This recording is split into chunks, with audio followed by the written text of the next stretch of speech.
अस्सलाम वालेकुम। Gene expression का पहला हिस्सा ट्रांसक्रिप्शन हम डिटेल में डिस्कस कर चुके हैं और अभी हम डिस्कस करेंगे ट्रांसलेशन का प्रोसेस। अब डीएनए के पास जेनेटिक इंफॉर्मेशन होती है किसी भी प्रोटीन को बनाने के लिए, और जब उससे प्रोटीन बनाना मकसूद होती है तो सबसे पहले डीएनए की इंफॉर्मेशन को कॉपी किया जाता है मैसेंजर आरएनए की शक्ल में। इस प्रोसेस को हम कहते हैं ट्रांसक्रिप्शन। अब मैसेंजर आरएनए से आगे प्रोटीन बननी है। अब अगर तो यूकेरियोटिक सेल है तो यूकेरियोटिक सेल में ट्रांसक्रिप्शन का प्रोसेस होता है न्यूक्लियस के अंदर, और प्रोटीन बनाने के लिए मैसेंजर आरएनए को न्यूक्लियर पोर से यहां से मूव करना पड़ता है इस राइबोसोम के पास। लेकिन अगर प्रोकैरियोटिक सेल है, जैसा कि हम ये जो ट्रांसलेशन का प्रोसेस डिस्कस कर रहे हैं ये प्रोकैरियोटिक सेल में डिस्कस कर रहे हैं, तो प्रोकैरियोटिक सेल में ये न्यूक्लियस नहीं होता, साइटोप्लाज्म के अंदर ही ट्रांसक्रिप्शन का प्रोसेस होता है और साइटोप्लाज्म के अंदर ही ट्रांसलेशन। तो ट्रांसलेशन के लिए ये मैसेंजर आरएनए जाता है राइबोसोम के पास। अब ये राइबोसोम के पास आ गया। मैसेंजर आरएनए के पास जो इन्फॉर्मेशन है, जो सीक्रेट इन्फॉर्मेशन है, वो कोडॉन की शक्ल में 3 न्यूक्लियोटाइड का एक कोडॉन होता है। अब उस कोडॉन के कंप्लीमेंट्री एक ट्रांसफर आरएनए होता है जो साइटोप्लाज्म के अंदर मौजूद होता है, और वो ट्रांसफर आरएनए अमीनो एसिड को लेके यहाँ पे आता है और अटैच कर देता है। अब याद रहे, साइटोप्लाज्म में मुख्तलिफ किस्म के ट्रांसफर आरएनए और मुख्तलिफ किस्म के अमीनो एसिड्स मौजूद होते हैं। तो ये हो गया ट्रांसलेशन का प्रोसेस। अब इस इतना सा पढ़ने से आपको आइडिया तो हो गया होगा कि ट्रांसलेशन के प्रोसेस में मटेरियल रिक्वायर्ड कौन कौन सा है। ट्रांसलेशन में एक तो अमीनो एसिड्स रिक्वायर्ड हैं जो कि साइटोप्लाज्म के अंदर मौजूद हैं, दूसरा आरएनएज रिक्वायर्ड है, तीनों किस्म के आरएनए, मैसेंजर आरएनए जो कि ट्रांसक्रिप्शन से बना है, फिर ट्रांसफर आरएनए जो कि साइटोप्लाज्म के अंदर मौजूद है, और तीसरा राइबोसोमल आरएनए जो कि इस राइबोसोम के अंदर मौजूद है। राइबोसोम बना होता है राइबोसोमल आरएनए और प्रोटीन का, और तीसरा राइबोसोम जैसा कि हमने देख लिया, और चौथा जो रिक्वायर्ड है वो है एंजाइम्स रिक्वायर्ड है।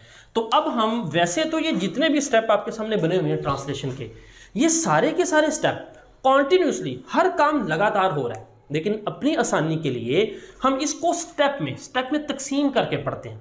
सबसे पहले आप देखें activation of amino acid. Amino acid active किस तरह से होता है? जैसे ही किसी मैसेंजर आरएनए का कोडॉन आता है तो उसके एंटीकोडॉन यानी उसके कॉम्प्लीमेंट्री एंटीकोडॉन साइटोप्लाज्म के अंदर एक एंटीकोडॉन होता है ट्रांसफर आरएनए के पास। तो वो ट्रांसफर आरएनए क्या करता है, अमीनो एसिड को पकड़ता है और अपने साथ अटैच करता है। अब ये आपको ट्रांसफर आरएनए नजर आ रहा है इस कोडॉन के एंटीकोडॉन वाला, और ये आपको इसका अमीनो एसिड कौन सा है, ये अमीनो एसिड है ट्रिप्टोफैन। अब ये ट्रांसफर आरएनए और अमीनो एसिड अटैच किस तरह से होते हैं देखें। जो अमीनो एसिड है उसके एक तरफ हमें पता है अमीनो ग्रुप होता है और एक तरफ कार्बोक्सिल ग्रुप होता है। अमीनो एसिड की डिटेल हम पढ़ चुके हैं।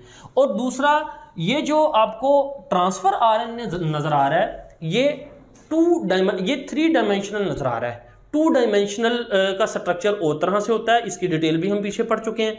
और 2 डायमेंशनल स्ट्रक्चर में हमने देखा कि ये जो ट्रांसफर आरएनए के यहाँ पे OH ग्रुप अटैच है ना, ये 3 प्राइम वाला एंड है, ये इसका 3 प्राइम वाला एंड है, और ऊपर देखें ये 3 प्राइम एंड पे OH ग्रुप अटैच है, और अमीनो एसिड का ये कार्बोक्सिल ग्रुप है COOH।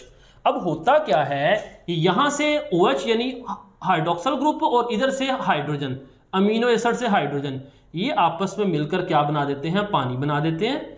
और जब ये पानी बनता है तो ये ऑक्सीजन यहाँ पे मौजूद कार्बन के साथ बॉन्ड बना लेती है, तो ये COC बॉन्ड बन जाता है। अब ये आपस में ये किस तरह से रिएक्शन किस तरह से होता है, इसको एक एंजाइम रिएक्ट करवाता है। ये जो आपको नजर आ रहा है ये है एक्टिवेटिंग एंजाइम।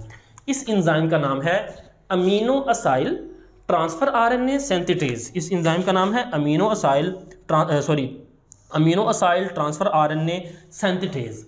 अब इसका नाम ये क्यों है ये पहले समझ लें। देखिए ये जो अमीनो एसिड है ना, जब अमीनो एसिड में से हाइड्रोजन रिमूव होता है तो इस पे चार्ज आ जाता है, तो उस चार्ज पार्टिकल को हम अमीनो असाइल कहते हैं।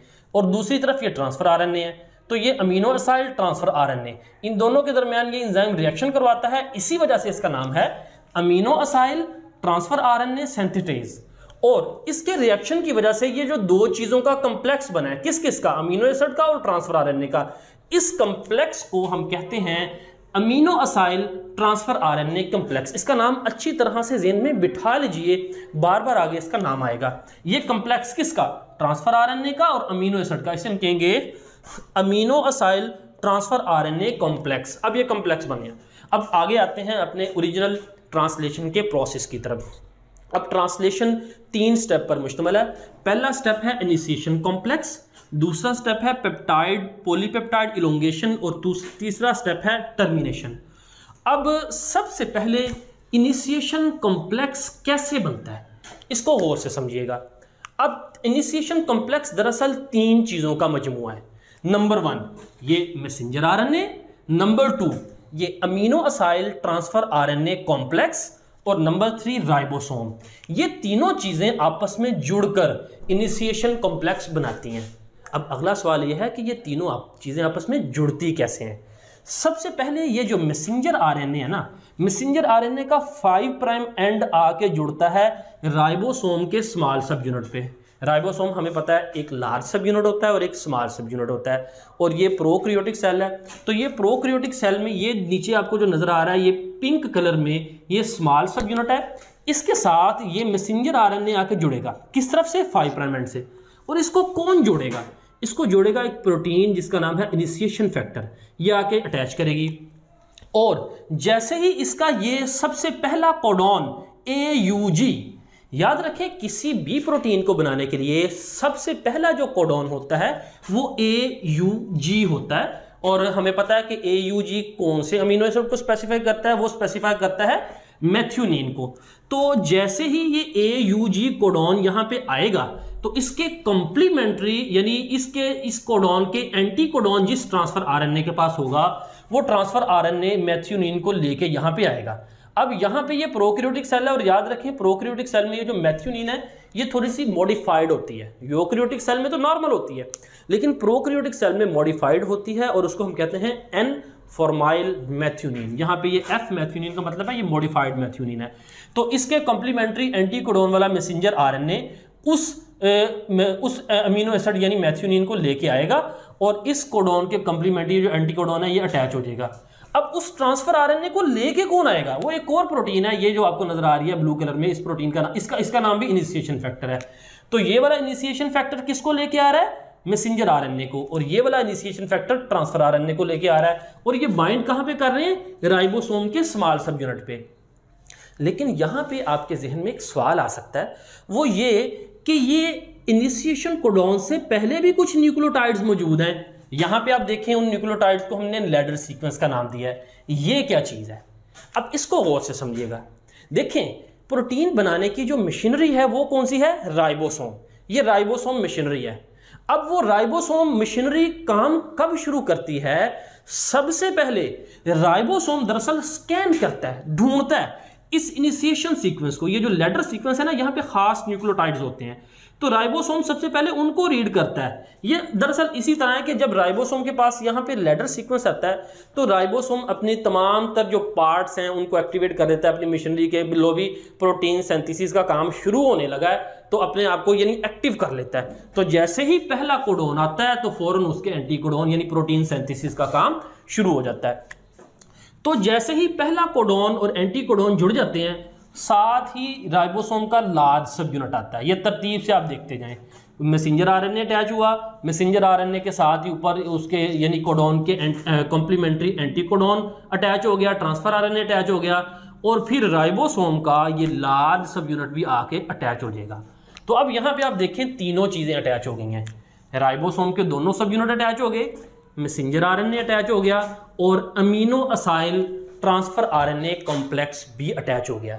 तो इन तीनों चीज़ों का ये जो कॉम्प्लेक्स बना आपको नजर आ रहा है इसको हम कहते हैं इनिशिएशन कॉम्प्लेक्स। अब आपको यहाँ पे देखें तो राइबोसोम के लार्ज सब यूनिट पे 3 एरियाज मैंने शो किए हुए हैं, ग्रीन कलर से, ब्लू कलर से और ऑरेंज कलर से। अब ये जो ग्रीन कलर वाला हिस्सा इसे हम कहते हैं ए साइट, ये है अमीनो असाइल साइट। ये वो साइट है जहां पे सबसे पहले आके amino acyl transfer RNA complex bind करता है, यानी ये ट्रांसफर आरएनए यहां पे सबसे पहले आके बाइंड करता है। और ये जो दरमियान वाली साइट है जहां पे इस वक्त आपको ट्रांसफर आरएनए जुड़ा नजर आ रहा है इसे हम कहते हैं पी साइट यानी पेप्टाइडल साइट। ये वो साइट है जहां पे दो अमीनो एसिड के दरमियान पेप्टाइड बॉन्ड बनता है। और ये जो तीसरी साइट है ई साइट, इसे हम कहते हैं एग्जिट साइट। यहां से वो जो खाली ट्रांसफर आरएनए है वो एग्जिट करता है। लेकिन यहां पे एक चीज समझने की ये है कि सबसे हमने कहा कि यहां ए साइड पे आके ट्रांसफर आरएनए बाइंड करता है, लेकिन जो सबसे पहला ट्रांसफर आरएनए है, यानी सबसे पहला amino acyl transfer RNA complex है, वो यहां पी साइड पे आके बाइंड करेगा। यानी एमसीक्यू बन सकता है सबसे पहला जोन सा है वो पी साइड पे बाइंड करता है, उसके बाद आगे जितने भी ट्रांसफर आरएनए हैं वो ए साइड पे बाइंड करते हैं। तो ये इनिशिएशन कॉम्प्लेक्स बन गया। इसके बाद अगला स्टेप है इसका पॉलीपेप्टाइड इलोंगेशन। अब इलोंगेशन कैसे होगी? देखें, जैसा ही पहला ट्रांसफर आरएनए यानी इसका कोडोन एंटी कोडोन आपस में जुड़ गए, तो उस वक्त ये जो दूसरा कोडोन है मैसेंजर आरएनए पे, जो दूसरा कोडोन है ये एक्सपोज हो चुका है कहां पे? ए साइड पे। तो ये ए साइड पे एक्सपोज हुआ। इस कोडोन के कंप्लीमेंट्री जो सा भी ट्रांसफर आरएनए होगा, यानी उसका एंटी कोडोन होगा, वो ट्रांसफर आरएनए वो वाला अमीनो एसिड लेके यहां पे आ जाएगा। और इस ट्रांसफर आरएनए को कौन लेके आएगा? एक और प्रोटीन है जिसे हम कहते हैं इलोंगेशन फैक्टर। जिस तरह पहला जो ट्रांसफर आरएनए है, यानी पहला amino acyl transfer RNA complex था, उसको इनिशिएशन फैक्टर, यानी जब भी मैं ट्रांसफर आरएनए कहूं तो इसका मतलब यही है यहाँ पे कि इससे मुराद है amino acyl transfer RNA complex, क्योंकि ट्रांसफर आरएनए अमीनो एसिड को भी लेके आ रहा है। तो जब अगला जो transfer RNA amino acyl transfer RNA complex है, उसको इलोंगेशन फैक्टर लेके आएगा, जिस तरह पहले को इनिशिएशन फैक्टर लेके आया था। इलोंगेशन फैक्टर आके इसको यहाँ पे अटैच कर देगा। यानी किस साइड पे अटैच हो रहा है? आप देखें ए साइड पे। अब ये ए साइड पे अटैच हो गया।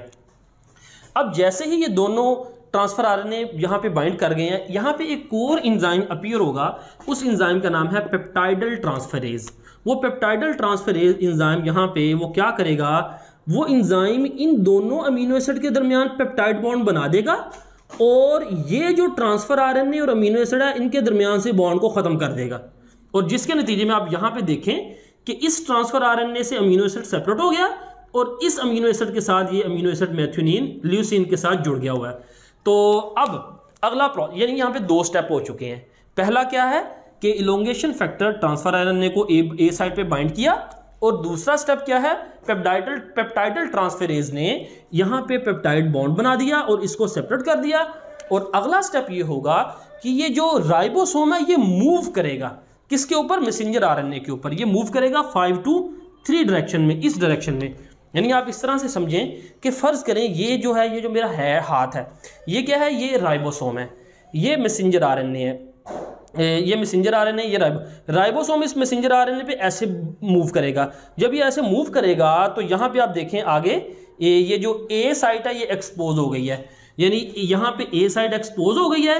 ये वाला ट्रांसफर आरएनए था ये पी साइड से ई साइड पे आ गया, ई साइड पे, और ये वाला जो ट्रांसफर आरएनए था ये ए साइड से दरमियान यानी पी साइड पे आ गया। तो अब यहाँ पे आप देखें अगला जो तीसरा कोडॉन है वो एक्सपोज हो गया है।